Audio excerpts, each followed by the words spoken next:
sometimes if you play stupid games, you're ultimately going to win a stupid prize. And that's the basis of this entire story. It's a little bit older video, but somebody sent it to me and say, yo, what's your take on this? So we have to talk about it. If you're new to the channel, I'm Marcus, and here we do attorney reactions to trending news, current events, finance topics, whatever is just, interesting to myself or the actual community. Now, let's talk about this. We got to get a little background so we can understand the full context of the story. And hey, for the folks at the bar, not legal or financial advice. This is just infotainment purposes as I'm giving my opinion on topics and news. Now, visas. If a person comes to the United States, they can apply for a visa. There's a way to, or pathway to get citizenship. Everybody want to be a part of the United States where the opportunities, for the most part, most people want to be citizens of the United States because there's a lot of chances and opportunity for economic growth. That they can send money back home and help their family. Well, there's a certain provision we need to learn about when it comes to visas to get the full context of this story. There's a type of visa called a U visa. Well, what is a U visa? In short, a U visa allows a person who came into the United States to actually obtain a visa if they were the victim of a qualifying crime. If they were the victim of a qualifying crime, this allows them to apply for this specialized U visa. And this specialized U visa is expedited processing, but it also is a higher likelihood that they can get their citizenship established a lot faster as opposed to going the non-U visa route. So what does that lead to? It leads to people engaging in fraud to try and get this U visa. So we got two videos we got to look at. I'm going to give my attorney breakdown and we're going to get it. Hey, and if you're new to the channel, make sure you hit the subscribe button, like this video, hit the bell notification, what the hell? And shout out to all the members, official co-counsel to the DFD community. I appreciate y'all. And remember, you all are the executive producers of this content. So if there's something you want to talk about or want me to give my take on, or say, yo, DFD, break this down from a legal perspective, definitely hit me up. And if it works out, we will try to get content created on your email, your communication. Now, let's go ahead and jump into video number one. Court documents say a string of fake robberies staged so that the purported victims could get visas led to a man being killed by a bystander. Now, we told you about this in January, that deadly shooting on Ella Boulevard. Well, it's a story that you'll only see here on Fox. And Fox 26's Abigail Dye spoke with the fiancé of the man who died. This is video that we showed you in January of what looks like a robbery turned homicide when police say a bystander shot and killed the robber and left the scene. But now we know this robbery was a setup. The man killed is 22-year-old Rashad Scott. Court records say William X. Winfrey paid Scott to fake the robbery so that the fake victims could apply for U visas. Records say police found two other fake robberies Winfrey set up before this one. He didn't deserve what happened to him, and he was making a dumb decision. I'm not defending him, of course, but... Okay. Hey, I'm sorry. People losing their life is a terrible thing across board. This guy has a fiance. I believe he has a child. But when you play stupid games, you win stupid prizes.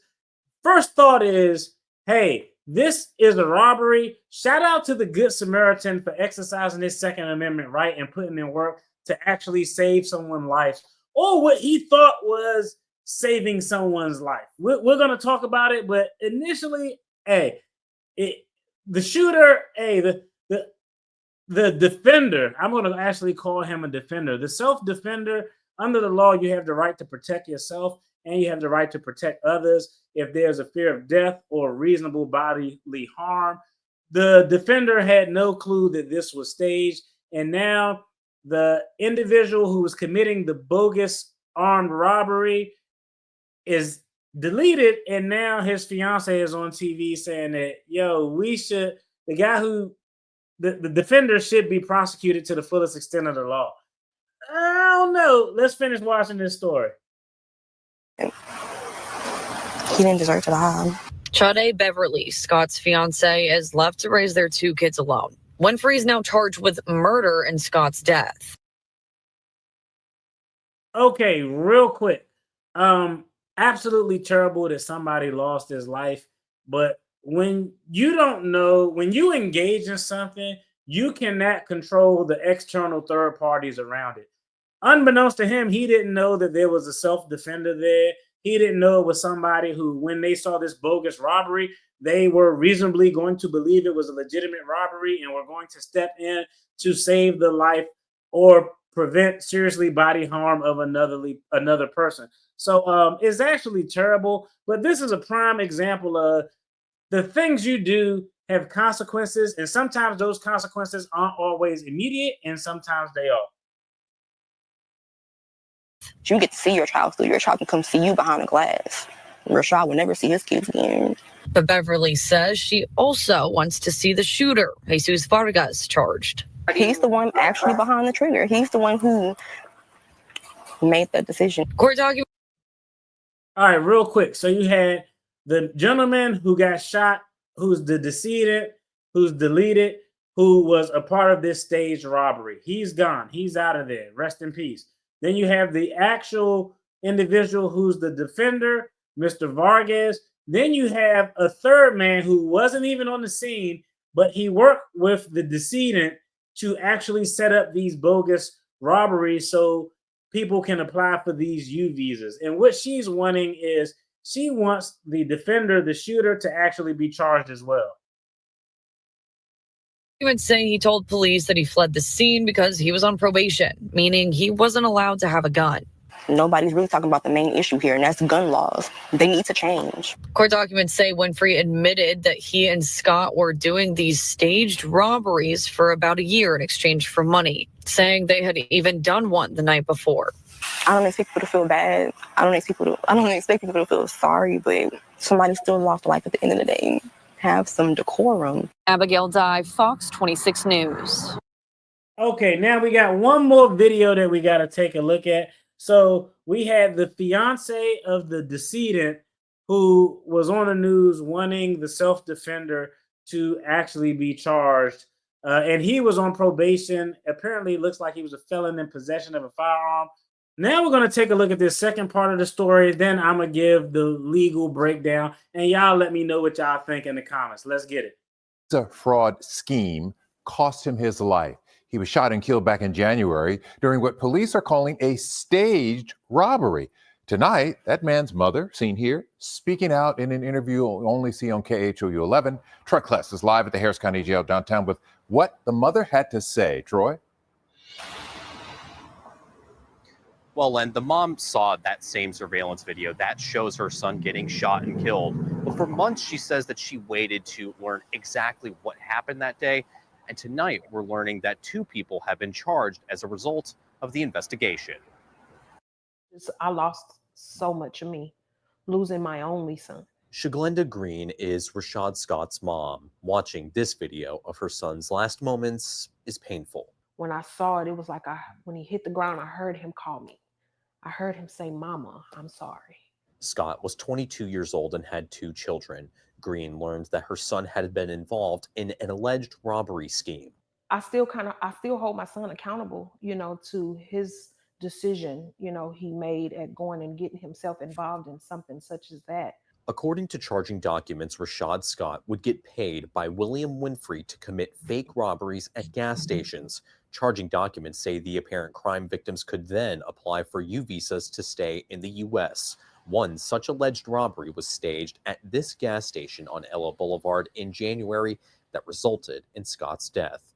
Months later, police say Winfrey told detectives he met Scott an hour before the robbery and gave him the airsoft gun used in the staged robbery. Winfrey is now charged with Scott's murder. To me, I just believe that everybody involved should have some part in being charged in him losing his life. And other charges have been filed. Selzer Fernandez worked at the gas station where the deadly shooting happened. He's charged with tampering of surveillance video of the shooting.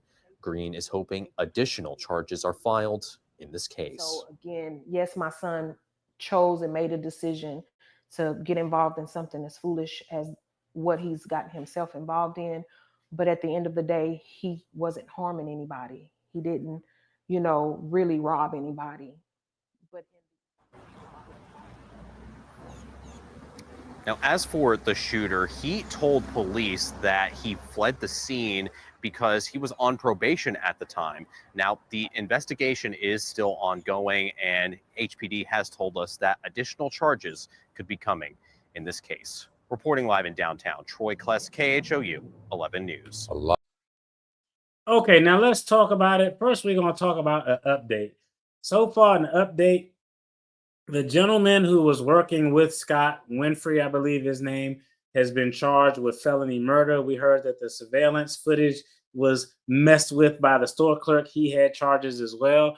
To date, the shooter or the self-defender has not been charged. Now, let's talk about this because I generally agree with it, okay? In order for a person to use self-defense as a legitimate defense, there has to be a reasonable belief of death or severe bodily harm for either themselves or another. And it's based on the perspective of the defender.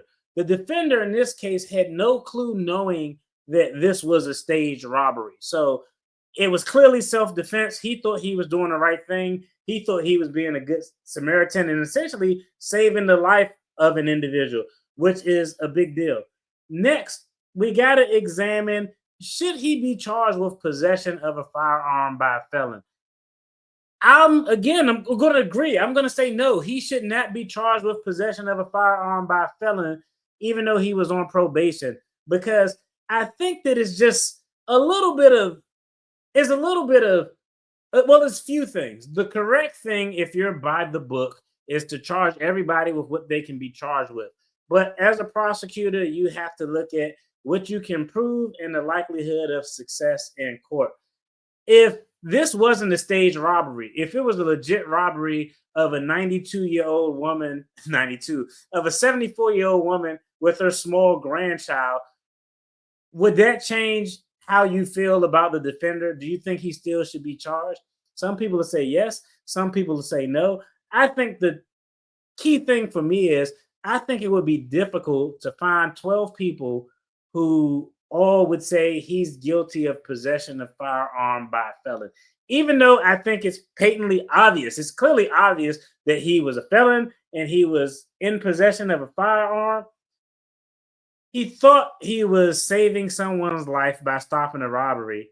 He fled the scene initially, but then later on, he went and turned himself in and he was forthcoming with things. Like, I don't know. I just don't think you can find 12 people who are all going to be like, yeah. If I'm on that jury, I'm just telling y'all right now, if I'm on that jury, if I'm a juror on that jury and I'm given these facts, I'm going to be like, he had it, but I don't know. Like, I'm gonna be that one person holding out. Y'all let me know what y'all think in this comment. Do you think the self-defender who was on probation should be charged with possession of firearm by a felon? Because he's clearly good.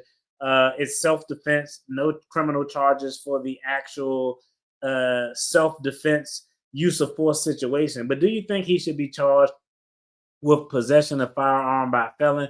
Me, I say no. You all let me know what you think in the comments. And I think the biggest thing is I think it'll be difficult to find 12 people who would be like, you know what, let's go ahead and convict this guy on that. I feel like you're going to get some jury nullification because there are going to be a couple of jurors like myself who will be like, yeah, he had it. But that's my thought. Y'all let me know what y'all think in the comments. And if you enjoyed this video, check out the content on the screen. There's going to be more content related to attorney reactions.